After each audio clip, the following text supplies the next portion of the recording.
tadi nama hayang tembus ke arak-arakan karnaval sarbalnya tuh di balik itu.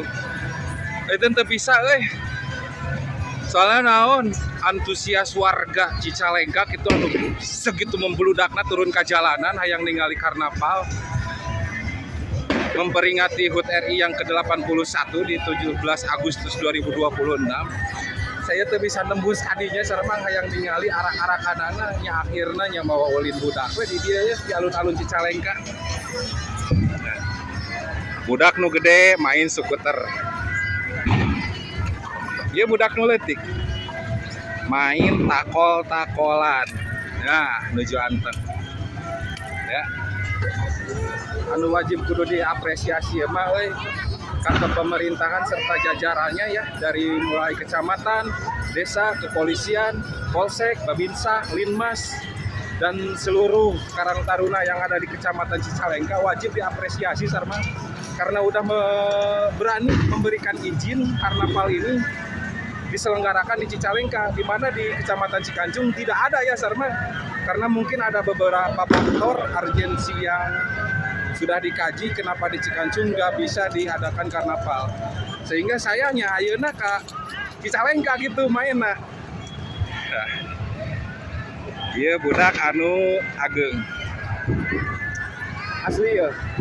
Ya meskipun aya sababaraha hiji miskomunikasi tadi teh ngadengar kabar di daerah kantor desa Wetan aya miskomunikasi dan itu udah langsung ditindaklanjuti sama kepemerintahan ataupun staf kepolisian, pihak keamanan yang ada di Cicalengka, dan udah clear masalahnya ya Sarman. Sebenarnya ini adalah acara nasionalisme kita ya Sarman dalam memperingati kemerdekaan Republik Indonesia. Meskipun kita mempunyai dendam pribadi, jangan dibawa di acara ranah umum ini, karena kita merayakan hari kemerdekaan yang mudah-mudahan kemerdekaan ini menjadi kemerdekaan yang hakiki. Karena kita mungkin dulu kita udah merdeka dari penjajah Belanda, Portugis, Jepang.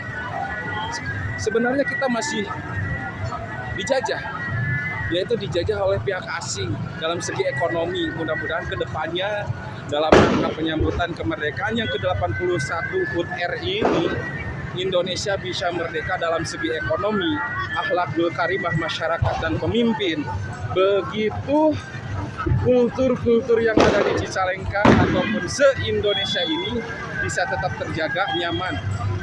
Mari kita lestarikan budaya ini, jangan sampai terprovokasi sama pihak-pihak yang tidak bertanggung jawab Sarman. Jikapun kita mempunyai dendam pribadi, jangan dibawa ke ranah festival karnaval yang sedang berlangsung di Cicalengka ini. Mungkin itu pesan-pesan dari saya Sarman. Mudah-mudahan sampai sore karnaval ini kondusif, tidak ada halangan, dan terus meriah. Kecamatan Cicalengka semangat dan terus jaya.